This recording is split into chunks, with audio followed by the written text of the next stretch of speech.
on peut se poser la question, mais comment faire pour faire disparaître justement le franc CFA? Comment créer la monnaie qui va remplacer le franc CFA? Je crois qu'on peut poser cette question. Si vous me le permettez, je donne la réponse. Mais justement, c'est à ça qu'on devait arriver. Comment s'il faut créer sortir une du franc monnaie, CFA, okay. Prenons même une monnaie nationale, il faut 3 jours. 3 jours. Dans cette vidéo, nous découvrirons comment l'Afrique francophone peut créer sa propre monnaie et les différentes solutions qui se présentent à elle. Restez jusqu'à la fin de la vidéo, s'il vous plaît. Mais avant de continuer, aimez dès maintenant cette vidéo en cliquant sur le bouton « J'aime ». Cela montre à YouTube que la vidéo vous apporte une information utile et elle sera ainsi proposée à d'autres personnes. N'hésitez pas non plus à partager cette vidéo sur Facebook et WhatsApp afin que le plus grand nombre d'Africains puissent se rendre compte que le continent peut obtenir son indépendance monétaire si ses enfants le souhaitent vraiment. Merci pour votre soutien. Poursuivons maintenant. Je m'explique. On va supposer que nous sommes un lundi. Le gouvernement se réunit et dit « je veux créer la monnaie du pays ». Le gouvernement a pris sa décision. Cette décision est inscrite dans un document qu'on appelle un projet de loi. Ça, c'est lundi, ça. Le mardi, ce projet de loi est déposé au bureau de l'Assemblée nationale pour demander l'avis du peuple. C'est-à-dire ceux-là même qui sont propriétaires du pouvoir de la monnaie. Que le peuple, est-ce que vous voulez la monnaie du pays? Ou alors voulez-vous rester dans la monnaie coloniale? Le peuple va approuver ce projet. On dit le projet est adopté. Le projet, donc, on a accepté de créer notre monnaie. Ça, c'est mardi, ça. Le mercredi, on appuie sur la machine, sort les billets de banque, les voilà. C'est ça. La monnaie, la monnaie là. Non. La monnaie, c'est ça la monnaie du pays. Okay. Maintenant, ça c'est géré par un individu qu'on appelle le gouverneur de la Banque centrale. Parce que la monnaie, comme je vous l'ai dit, dort dans une maison qu'on appelle la Banque centrale, qui elle-même coiffe toutes les banques commerciales, où le citoyen lambda vient prendre de l'argent pour entreprendre. Si vous avez la monnaie du pays, au nom de quoi vous pouvez dire aujourd'hui, les fonctionnaires ne sont pas payés. Des pays comme Centrafrique, 36 mois, les fonctionnaires ne sont pas payés. Les agents de l'État ne sont pas payés.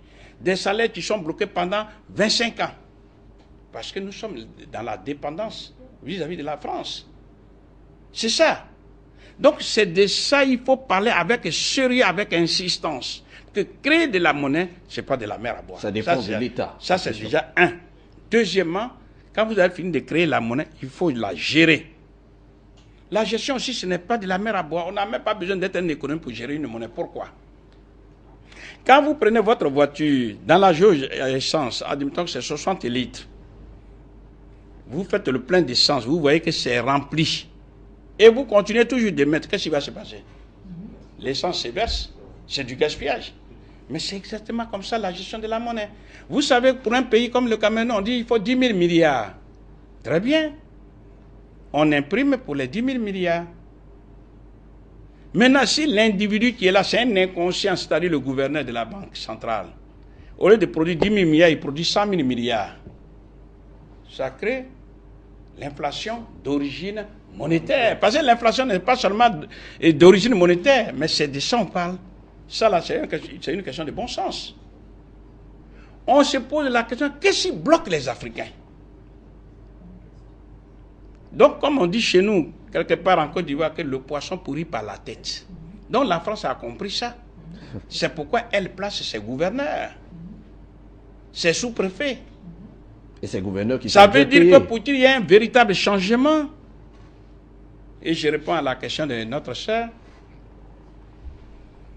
il faut un éveil de conscience. Il n'y a pas de véritable développement d'un pays sans éveil de conscience. Donc, dans un premier temps, il faut aller vers le peuple, j'insiste sur le mot, aller vers le peuple, vers le citoyen lambda, pour dire, voilà ce qui te fait mal. Il n'y a pas de fatalité. Donc, c'est pourquoi, depuis 15 ans, madame, nous faisons ces conférences. Et l'essentiel de ces conférences, c'était jusque-là en France. On a été aux États-Unis, on a été au Canada, etc. Et après, nous avons pris conscience que c'est en Afrique, qu'il faut mettre le centre du combat. Seulement pour quitter la France et venir ici, c'est nous qui cotisons pour avoir les billets tout seul. Ça veut dire, ça c'est un combat que nous menons de façon artisanale. Mais pour mener ça de façon professionnelle, il ne suffit qu'un seul Africain qui nous écoute et qui a pris conscience du problème. Il dit bien un seul. Il dit, je vous finance, mais ne dites pas mon nom. Que ce Ça soit suffit. anonyme. Un seul, Ok. je dis bien un seul.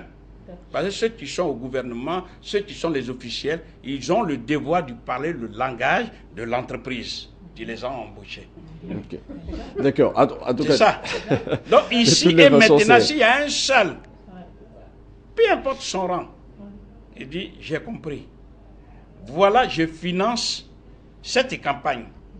Et nous avons déjà commencé partout ce qu'on appelle le mouvement pour la souveraineté économique et monétaire de l'Afrique, en abrégé le MOSEMA, qui a été créé en Côte d'Ivoire, et on met partout des sections, partout. Ici, nous sommes au Cameroun, on est en train de mettre les sections. Mais, comme on dit, l'argent, c'est le nerf de la guerre. Il ne suffit qu'un seul seulement. Il dit, dans peu de temps ou pour X raisons, parce qu'il y en a qui ont l'argent, il dit, je vais participer au combat. justement. Je voudrais être anonyme. Et il finance les déplacements. C'est aussi simple. Vous verrez que dans les jours qui arrivent, dans les mois qui arrivent, c'est la base qui va bouger. Ok. Et qui va porter en triomphe nos dirigeants pour dire, vous ne dites rien, parce qu'on sait que vous êtes enchaînés. Non, bah, Vous c'est êtes vrai que enchaînés. c'est vrai, Donc c'est professeur. la population comme un seul homme qui va s'élever contre cette monnaie coloniale. La France n'aura pas d'autre choix que d'accepter le changement. Dans cette course à l'indépendance monétaire, il est alors crucial que le peuple africain se réveille et comprenne les enjeux. Pour qu'il y ait un véritable changement positif du visage de l'Afrique, nous proposons deux solutions, deux seulement. Pour nous qui n'avons pas de monnaie, il faut liquider le franc CFA et en lieu et place mettre la monnaie typiquement africaine. Maîtriser la monnaie, c'est maîtriser la banque centrale. En maîtrisant la banque centrale, vous maîtrisez les banques commerciales. En maîtrisant les banques commerciales et tous les circuits financiers, vous avez les moyens objectifs pour financer les projets socio-économiques portés par les Africains. Ça, c'est le premier point. Et surtout, financer ce que nous appelons nos 13 besoins, à savoir la nourriture, donc élever les industries alimentaires. Deuxième besoin, donner de l'eau potable à tout le monde, parce qu'un être humain est composé à 70% de l'eau. On ne peut pas parler de pays émergents quand des gens n'ont même pas accès à l'eau potable. Troisième besoin, c'est l'habillement, donc des industries de textile. Quatrième besoin, c'est l'habitat. Il y a de l'espace vital. Il faut construire des milliers, sinon des millions de logements. Et les forces vitales sont là. Il suffit simplement, à travers notre propre monnaie, payer ces gens, ils vont construire les logements. Quand on a le logement, il faut y mettre de l'énergie, notamment l'énergie solaire, qui est propre, disponible. Le continent le plus ensoleillé au monde, c'est l'Afrique. Donc, financer cela, ça c'est à l'intérieur. Ensuite, sixième besoin, c'est la santé. Prendre quelques logements, pour ne pas dire quelques bâtiments, construire les centres de soins primaires au village, ensuite les dispensaires et les hôpitaux en ville, et affecter simplement le personnel enseignant et non soignant. Et surtout, produire nos médicaments, donc faire des laboratoires pharmaceutiques. Ensuite, asseoir la sécurité sociale, parce que 70% de la population africaine a moins de 30 ans. Ça veut dire que la sécurité sociale mise en place sera nécessairement excédentaire. Après la santé, le septième besoin, c'est l'éducation nationale. Il n'y a pas de développement du pays sans éducation nationale. Ce qui suppose que parmi les logements, les bâtiments, on favorise l'enseignement primaire, secondaire et supérieur, faire en sorte qu'il n'y ait pas plus de 30 élèves par classe. On a les moyens. Il suffit seulement de payer les enseignants. Les logements, les bâtiments, on peut les construire. Et ensuite, changer le programme de l'enseignement pour que ceux qui sortent, ils aient un emploi. Parce que c'est une absurdité de voir que dans un pays sous-développé, il y ait du chômage. Nos universités fabriquent des chômeurs.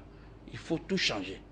Ensuite, 8e besoin, ce que nous appelons tout simplement les routes. Après les routes, 9e besoin, les transports collectifs. Il faut qu'ils soient décents.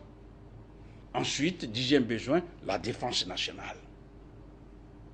Financer la défense pour qu'il y ait la sécurité. 11e besoin, les NTIC, les nouvelles technologies de l'information et de la communication. Parce que nous sommes dans un monde moderne. Ensuite, nous avons la recherche et le développement à financer, 12e besoin. On a nos inventeurs qui sont là. Ils ne sont pas aidés, mais nous devons les financer. Parce que c'est leur invention, c'est ça qui va faire le développement. Et enfin, le 13e besoin, c'est le divertissement, c'est-à-dire la culture, les loisirs, le tourisme. Qui aime plus s'amuser, comme on le dit? Ce ne sont pas les Africains. Mais on peut financer tout ça. Il y a des gens qui disent, je m'en vais à la Côte d'Azur, je m'en vais me reposer en France. Mais où ils vont? Sur des places qui sont polluées. Bref, donc ça c'est ce qu'on peut faire avec notre argent, c'est-à-dire financer ce que j'appelle les besoins primaires. Maintenant, la deuxième solution, c'est ça qu'on appelle la transformation locale de toutes nos matières premières, agricoles, minières, minérales et énergétiques, en des produits finis. Générateurs des richesses qu'on appelle les valeurs ajoutées. Pourquoi? Et je prends toujours le même exemple. Lorsque vous allez à Paris et que vous prenez une seule tasse de café, elle coûte à moins 2 €. Dans la tasse de café, on y met, en arrondissant, 10 grammes. Ce qui veut dire, quand le barman a vendu 1 kilo de poudre, il a vendu 1 kilo, c'est 1000 grammes divisé par 10 égale 100 tasses. 100 tasses multipliées par 2 €, il récolte 200 €. Or, qui a produit le café? C'est bien le Camerounais, c'est bien l'Ivoirien, c'est bien le... Bon. Dans le meilleur des cas, combien il a touché? Il a touché 500 €. Le pays a touché 500 €, c'est-à-dire 0,76 €. Ça ne fait même pas 1 €. Donc, dans le commerce nord-sud dont on parle, c'est pas équitable déjà. Il y a 200 € créés et nous, on nous donne, en arrondissant, 1 €. Le paysan qui te 300 francs, c'est 45 centimes. Donc, nous disons, il faut prendre la même machine. Parce qu'en fait, il faut bien comprendre la décomposition.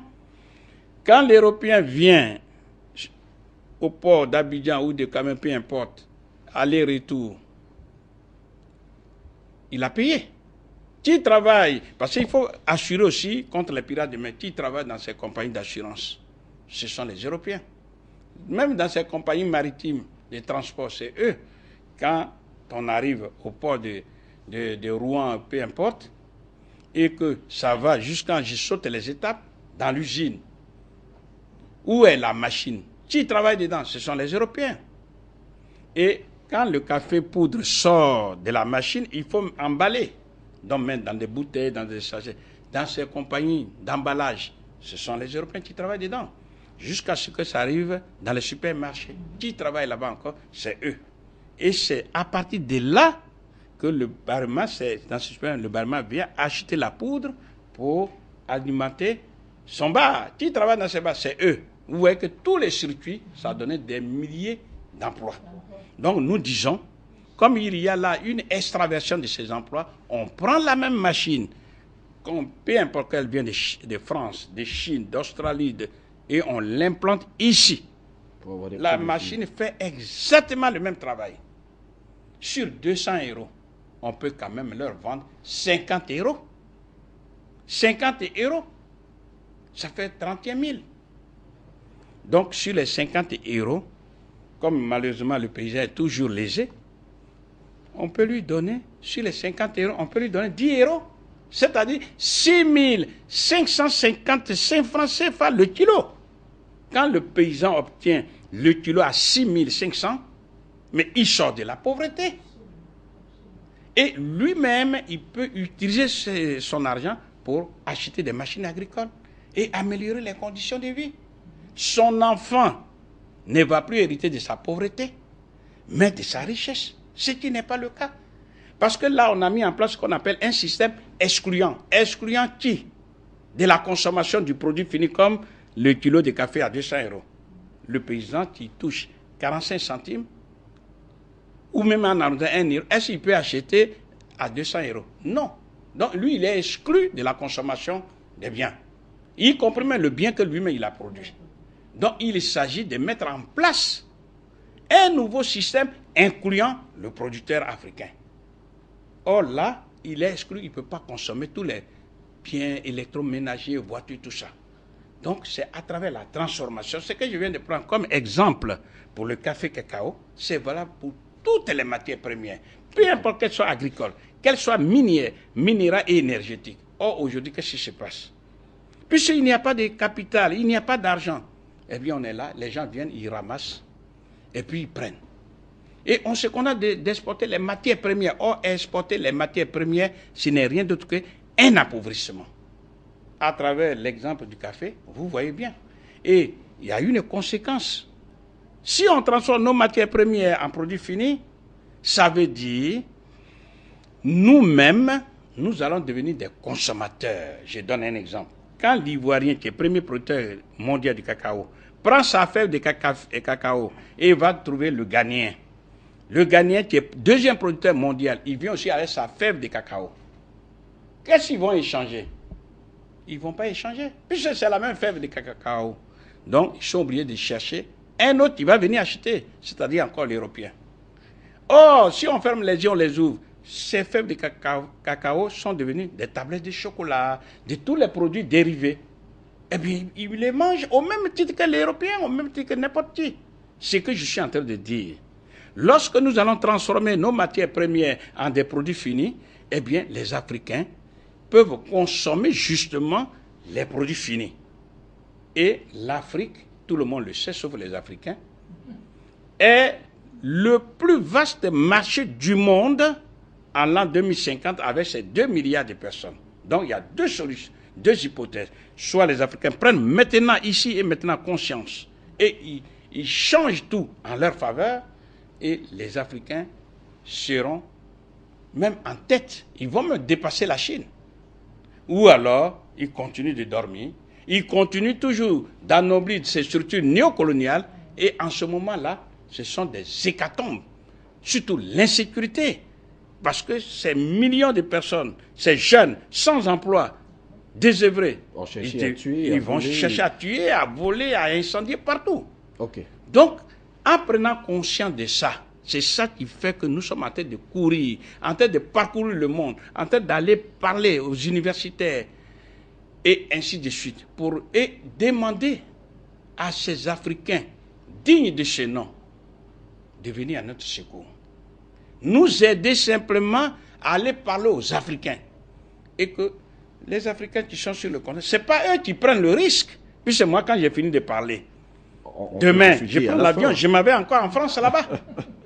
Donc les gens vont dire, mais c'est un irresponsable, peut-être qu'il n'a pas d'enfant. Non, à mon âge là, je suis un responsable puisque j'ai mes enfants en France, j'ai mon épouse en France, j'ai ma famille en France. Mais à un moment donné, dans la vie, il faut se poser les questions. Qu'est-ce que je suis venu chercher sur la terre? Si c'est manger, dormir, l'animal, il mange, il dort. Merci beaucoup, professeur Agbo. Si c'est pour faire des enfants, l'animal aussi fait des enfants. Merci Mais beaucoup, il faut arriver Agbo. à domestiquer son environnement. Okay. C'est ça. Donc, mon dernier message, c'est de dire aux Africains, avant qu'il ne soit trop tard, de venir ensemble participer au combat de libération nationale, parce que de ça il s'agit.